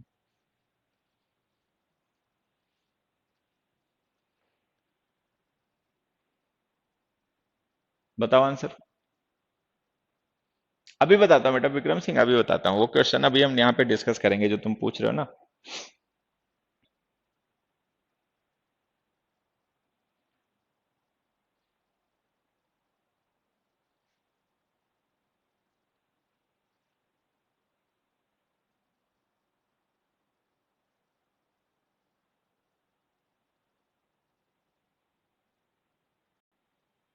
अब देखो यहाँ पे समझना, मैं समझाना शुरू करता हूँ तुम्हें ध्यान से। ये जो फॉरेन वर्ड होता है ना, फॉरेन, ये एक एडजेक्टिव होता है। ये ना कोई नाउन होता है ना ये एडवर्ब होता है, ठीक है। पहले ये समझ लेना, ये वर्ड एक एडजेक्टिव होता है। जैसे हमने लिखा फॉरेन टूरिस्ट, तो देखो टूरिस्ट नाउन है ना, अब फॉरेन उसे डिस्क्राइब कर रहा है। या जैसे हमने लिखा फॉरेन कंपनीज, तो कंपनीज नाउन है और फॉरेन देखो उसे डिस्क्राइब कर रहा है। या हमने लिखा फॉरेन लैंग्वेज, फॉरेन लैंग्वेजेस, तो लैंग्वेजेस नाउन है, फॉरेन उसे डिस्क्राइब कर रहा है, ठीक है। या हमने लिखा foreign movies, so the word foreign is an adjective which describes nouns. तो ये जो फॉरेन वर्ड होता है ना, ये ना कोई नाउन होता है ना कोई एडवर्ब होता है, ये ध्यान रखना, ये एडजेक्टिव होता है। अब देखो यहाँ पे दो गलतियां हो गई। अगर ये फॉरेन वर्ड एडजेक्टिव होता है, ठीक है, तो वो नाउन कहाँ जिसे डिस्क्राइब करना है, क्योंकि भाई एडजेक्टिव बिना नाउन के तो यूज नहीं होते। तो हमने पहले पढ़ रखा कई बार कि कोई भी एडजेक्टिव जो होता है उसका काम होता है नाउन्स को डिस्क्राइब करना। तो अगर कोई नाउन ही ना हो तो हम एडजेक्टिव यूज नहीं कर सकते। तो ये जो हमने फॉरेन एडजेक्टिव यूज किया बिना नाउन के यूज कर रखा, तो ये गलत हो गया। अच्छा, दूसरी बात, ये जो फॉरेन एडजेक्टिव है ये इस टू प्रिपोजिशन का ऑब्जेक्टिव नहीं बन सकता, क्योंकि टू प्रिपोजिशन है, उसका ऑब्जेक्ट कोई नाउन है, प्रोनाउन ही बनेगा। फॉरेन तो नाउन है नहीं जो बन जाएगा, तो ये टू भी गलत यूज हो रखा है। तो एक तो हमने फॉरेन एडजेक्टिव बिना नाउन के यूज कर रखा है, ये गलती। दूसरा, हमने टू प्रिपोजिशन का ऑब्जेक्ट नहीं लिखा, वो गलती है। तो अब इसे कैसे सही करें, समझना। एक आसान तरीका ये कि फॉरेन के बाद में कोई नाउन लिख दो।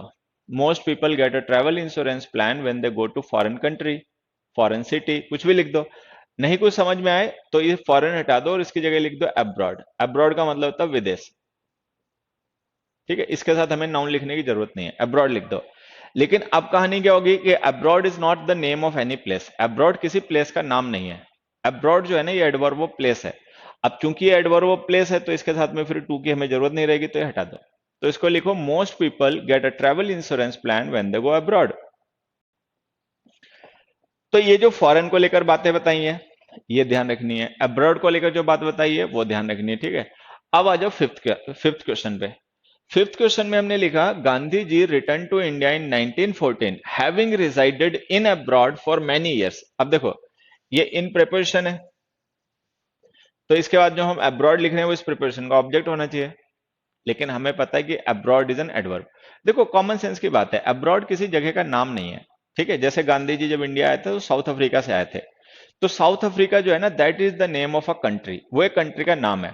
तो अगर हम यहाँ पे लिख दें हैविंग रिजाइडेड इन साउथ अफ्रीका, तो ये सही जाएगा। तो या तो आप लिखो साउथ अफ्रीका, तो सही होगा। और नहीं तो जो अब्रॉड है ना, ये एडवर्ब होता है। क्योंकि ये एडवर्ब होता है तो प्रिपोजिशन की इसके साथ जरूरत नहीं है, इसे रिमूव कर दो। सिंपली ऐसे लिखो Gandhi ji return to India in 1914 having resided abroad for many years, ये हमारा आंसर है। So do remember the word abroad is an adverb, don't use preposition with it, okay। Foreign is an adjective, foreign adjective है वो भी ध्यान रखना। Foreigner, हाँ foreigner बच्चे नाउन होता है, फॉरनर का मतलब होता है पर्सन, ठीक है। हाँ, गो वर्ब के बाद में पर्सन को ऑब्जेक्ट बना के नहीं लिख दोगे ना। चलो अब आते हैं सिक्स क्वेश्चन पे। सिक्स क्वेश्चन देखो मैं समझाता हूं। हमने नाउन चैप्टर में पढ़ा होगा हाउस का और होम का डिफरेंस, ठीक है। तो हमने पढ़ा कि home word is a residence, home का मतलब होता है रेजिडेंस, ठीक है। हाउस का मतलब होता है बिल्डिंग। एक तो ये मीनिंग वाला, मीनिंग पे बेस्ड जो डिफरेंस होता है हमने वो पढ़ा। दूसरी चीज यहाँ पे ये पढ़ना कि जो हाउस वर्ड है ना, ये एक नाउन है। Because it is reference to some place और सम बिल्डिंग। तो हाउस नाम है, नाउन है।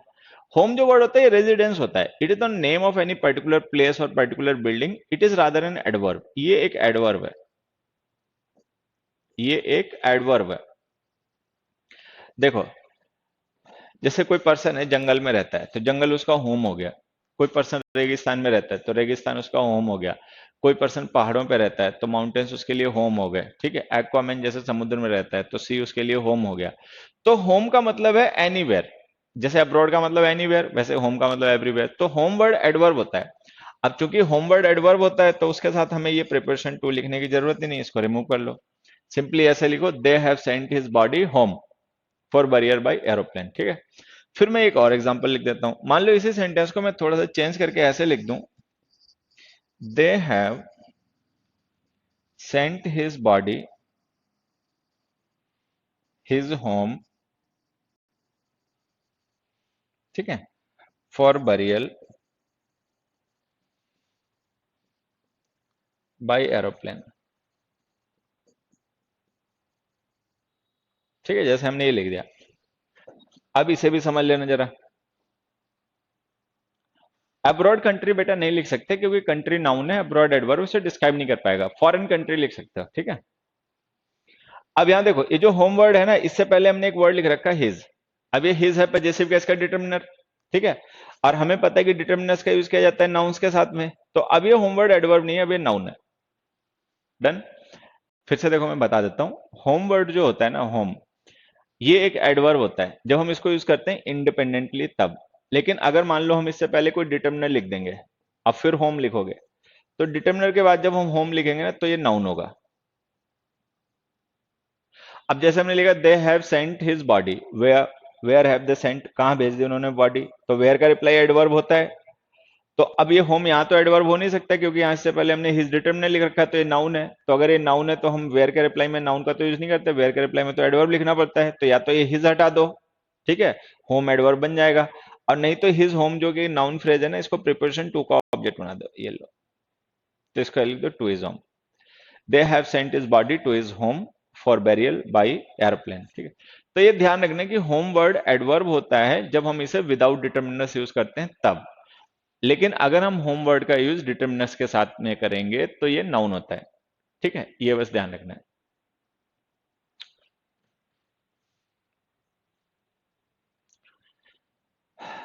अब ये कुछ क्वेश्चंस मैंने तुम्हारे लिए लिखे हैं, एक बार अपने आप इनको सोचो समझो और देखो, करो अगर सही कर पाओ तो।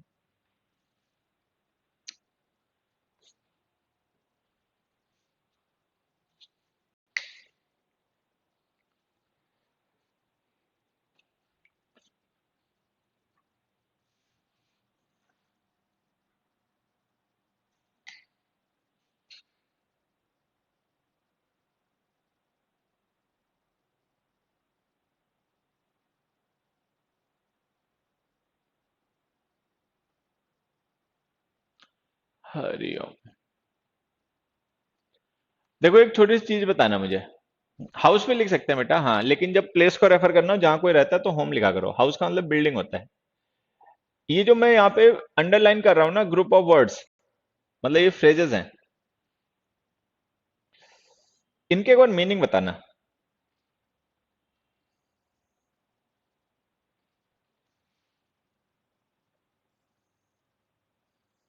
ठीक है, इनके मीनिंग बताओ। Heart and soul, tooth and nail, bag and baggage, cats and dogs, इनके एक बार मीनिंग बताओ। पहले हार्ट एंड सॉल का मीनिंग बताओ, कोई बच्चा बताए।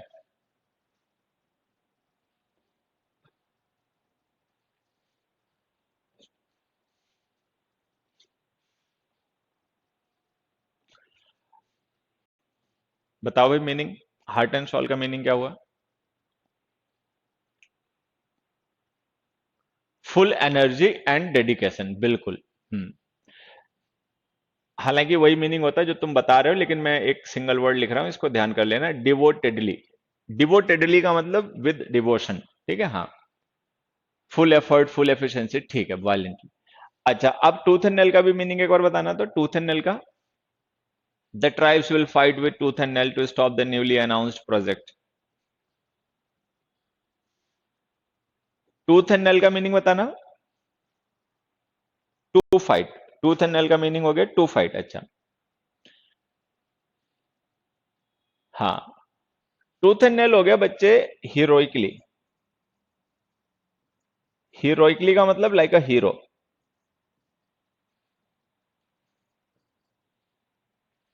हीरोइकली का मतलब हो गया like a hero.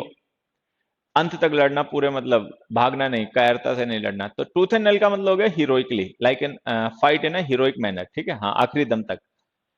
Bag and baggage का मतलब बताना। बैग एंड बैगेज जो हमने ईडीएम लिखा ना, इसका मीनिंग बताना। विद ऑल वंस बिलोंगिंग्स, हालांकि यही आंसर होता है, विद ऑल बिलोंगिंग्स। लेकिन चलो हम यहां पे लिख देते हैं परमानेंटली। किसी जगह को छोड़ देना परमानेंटली। ठीक है, ये हो गया। अच्छा, उसके बाद में कैट्स एंड डॉग्स का मतलब कोई बताएगा? हरिओम।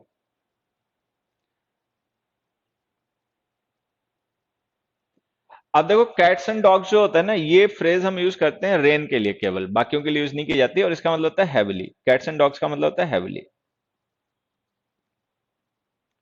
हैविली। तो अभी इन मीनिंग से तुम्हें एक चीज समझ में आई होगी कि डिवोटेडली है हाउ का रिप्लाई, एडवर्ब। हीरोइकली है हाउ का रिप्लाई, एडवर्ब। परमानेंटली है हाउ का रिप्लाई, एडवर्ब। हैविली है हाउ का रिप्लाई, एडवर्ब। तो ये जो हमने फ्रेजेस लिखी है ना, ये इडियम्स हैं, और इनके मीनिंग्स जो होते हैं वो एडवर्ब्स के होते हैं। इसका मतलब ये फ्रेजेस इडियम्स, ये मतलब इडियम्स जो हमने लिखे हैं एडवर्ब्स हैं। Cats and dogs idiom adverb है, bag and baggage idiom adverb है, tooth and nail idiom adverb है, heart and soul idiom adverb है। तो अगर ये फ्रेजेस एडवर्ब हैं, तो इनके साथ जो हमने ये पहले प्रिपोजिशन लिख रखी है, ये गलत है, क्योंकि एडवर्ब के साथ तो प्रिपोजिशन की जरूरत नहीं पड़ती, तो ये हटा दो। तो सिंपली ऐसे लिखो, when the crew arrived at this airport it was raining cats and dogs. The foreigners will have to leave this island bag and baggage. The tribes will fight tooth and nail. The candidates threw themselves heart and soul. ठीक है, तो यहां से हमने ये सीखा, don't use prepositions with adverbs। Don't use prepositions with adverbs। Adverbs के साथ में prepositions का यूज ना करें। ठीक है, एडवर्ब्स के साथ में prepositions का यूज ना करें। रिमझिम, अरे रिमझिम नहीं होता ये। हरिओम। आज मेरा पता नहीं कान बड़ा दुख रहा है, क्या हो गया इसमें। चलो खैर, तो 20-25 हो गए। ठीक है, हाँ, मतलब 8-25 हो गए। चलो, तो आज की क्लास हम यहीं पे रोकते हैं, ये ध्यान रखना।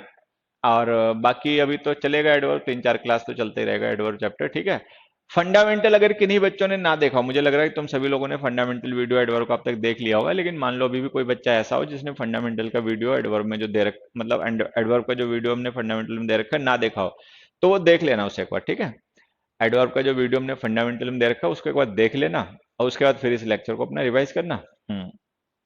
और उसके बाद में अभी तो 2-4 क्लास ही चलता रहेगा। ठीक है, अभी हम एडवर्ब भी पढ़ेंगे अगली 2-3 क्लास में। ठीक है। हम्म और बाकी सारी बातें अगली क्लास में डिस्कस करेंगे। आज 9 बजे एक यूट्यूब पे भी हमने वैसे सेशन लगा रखा है। ठीक है, वो जो टेंस का पार्ट 1 डिस्कस किया था, गुड नाइट बच्चे, टेंस का जो पार्ट 1 डिस्कस किया था ना, उसी का पार्ट 2 डिस्कस करेंगे। तो 9 बजे मिलना जुलना होगा देखो यूट्यूब पर। तब तक के लिए सभी अपना मेहनत करो, रिवीजन करते रहो। हाँ, क्या कह रहा बच्चा? बीच में क्या करते हो आप सर यूट्यूब से पहले 9 बजे तक? कुछ नहीं, बैठ के अपना न्यूज व्यूज देख लेता हूँ थोड़ा फोन पे, और थोड़ा चैन ले लेता हूँ। आज तो मेरा कान नहीं दुखी कर रखा है, मेरे को कान में पता नहीं क्यों दुख हो रहा है। ठीक है, हरिओम, बाय बाय बाय सभी को। ठीक है, बाय एवरीबॉडी, थैंक यू।